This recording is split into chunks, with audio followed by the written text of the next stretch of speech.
Maayong hapon kaninyong tanan.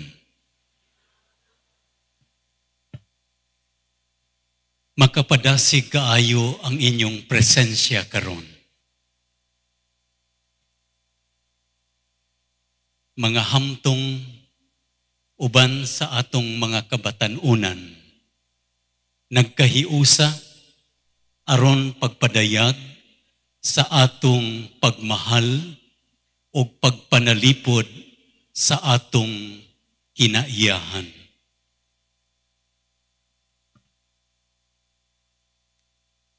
Today, we begin our 2-day celebration of Earth Day. Tomorrow, magpadayon ang selebrasyon dito sa Madrid. But our care for creation will not end tomorrow. Ang atong pag-amping sa atong kinaiyahan, wala lamang nato gipadayag niining mga panahon gigasaulog nato ang Earth Day sa tibuok kalibutan. Gikan pa sa panahon ni Bishop Amantilio, ni Bishop Ner Otsimar, hangtod sa akong panahon karon. The Diocese of Tandag has been consistent in protecting the environment and caring for creation. Kamo nga mga hingkod na nakasaksi niini.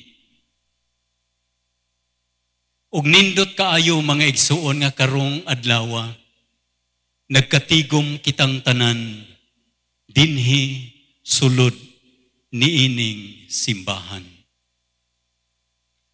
Ang tema sa atong kasaulugan karon, restore our earth. Wala mag-ingon, restore their earth or restore your earth. The earth that we are restoring is the earth that belongs to us. Ato nga Pinoy-anan, matud pa ni Pope Francis, the earth as our common home. Ug wala na kitay lain nga pagapuy-an. Kini lamang ang gasa sa Ginoo alang kanato. Mao nga angay nato siya ampingan. Angay nato siya ipalambo. Ipalambo tungod kay diha sa iyang kalambuan. Makita nato giunsa kita pagpanalangin sa Ginoo.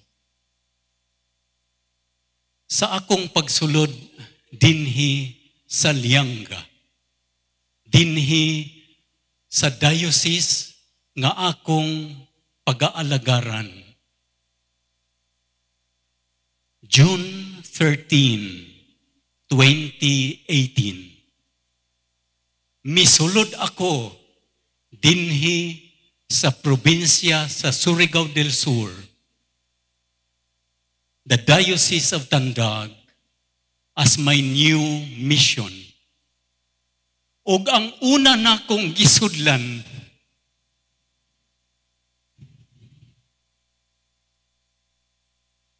the first door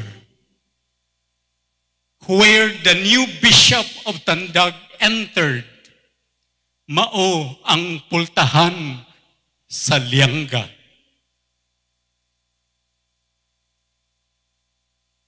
Lianga, how privileged you are.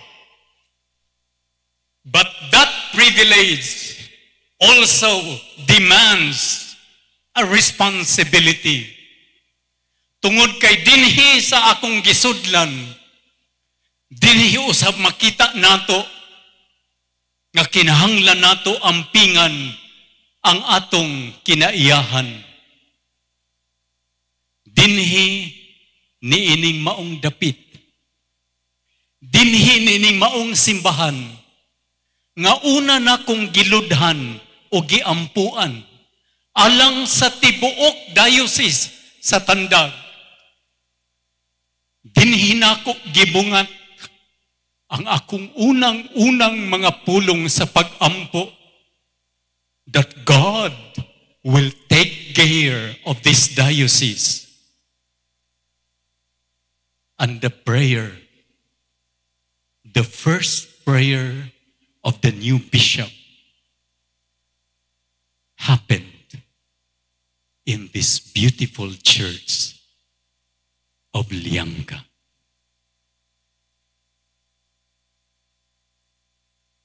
Restore our earth. Ang mga pakigpulong sa atong duha kang mga kaigsuunan kaganina o ang mga video presentations nga atong nakita o nadungog. Nagpadayag lamang nganong kinahanglan nato i-restore ang atong Pinoy-anan.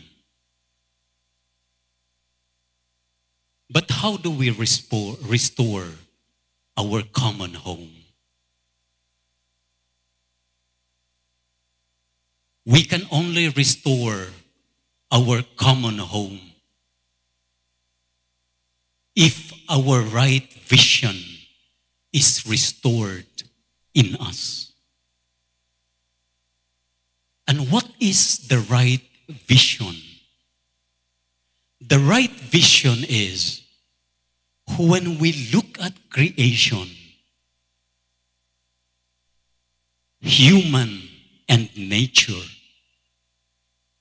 we look at the whole of creation using the eyes of God.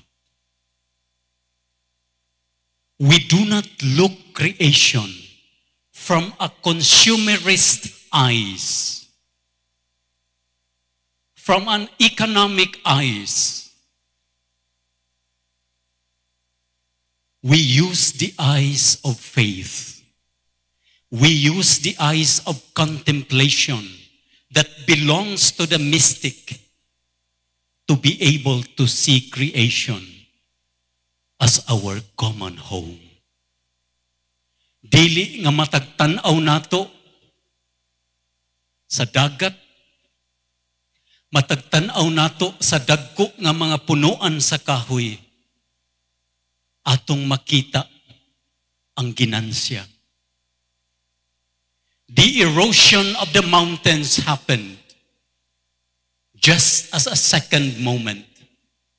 The first moment of erosion is the erosion of our values. There is an erosion of our mountains because there had been an erosion of our values. Only when our vision, our right vision is restored, it is only then that we will see gradually the restoration of our common home. Si Papa Francisco nag-ingon, the generations today is committing an intergenerational injustice. What is intergenerational injustice? Kini nagpasabot nga tungod sa atong pag-abuso sa kinaiyahan, atong gikuha ang bahin nga unta pahimuslan sa atong mga anak, sa mga anak sa atong mga anak, og sa mga apo sa atong mga anak. Kung unsa ang mga sapa nga unta ilang langoy-languyan, and they will enjoy the beauty and the abundance of life. That they cannot do anymore. Tungod kay ang atong mga kasapaan, wala na may mga tubig ug mala na kaayo. Ngano? Tungod kay putol na ang atong mga kakahuyan. Wala na'y dagat. Diin mabuhi ang atong mga sumusunod. Tungod kay apektado na kini sa atong pag-abuso sa kinaiyahan. And I am very happy today, this afternoon, nga sa atong panagtigom karon, ania ang mga hingkod. Ania pod ang mga kabatanunan. Alang sa mga hingkod nga ania karon dinhi, nga sa inyong kabatanon hangtod karon, naningkamot kamo sa pag-amping ug pagpalambo sa atong kinaiyahan. Kaninyong tanan, congratulations ug daghang salamat sa inyong mga kahago. Ato silang tagaan sa masipang pakpak. Alang sa mga hantong, sa mga hamtong nga ania karon dinhi, nga nagpasagad sa atong kinaiyahan. We bow our heads in humility to ask for forgiveness to the younger generations and the generations to come. We ask for pardon. We ask for forgiveness. Tungod sa salaod nga basin in our lifetime, we cannot pay. And we will bring with us in the grave. Kaninyo, mga batanon, nga ania karon dinhi. Take good care of the blessings of creation that God has given you. Aduna pa'y nahibilin alang kaninyo. Kung nasayop kami, ayaw ninyo sunda ang among pagpasagad. Let us try to build a new generation of young people who will take care of our earth, of our common home, who will lay down your life, not just for the protection of human rights, but for the protection of our common home. What is life if we have nowhere to lay down our heads? If there is an intergenerational injustice in the Diocese of Tandag, there is an intergenerational solidarity. Hamtong og batanon, maghiusa kita aron atong ampingan ang mga kabilin, ang mga panalangin nga gihatag kanato sa atong Ginoo. To care for creation is to care for our faith in God.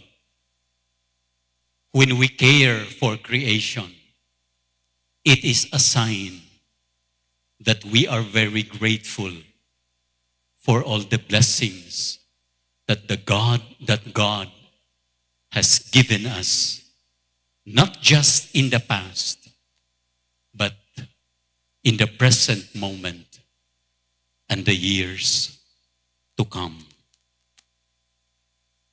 People of Tandag, the future of humanity depends on how we take good care of our common home.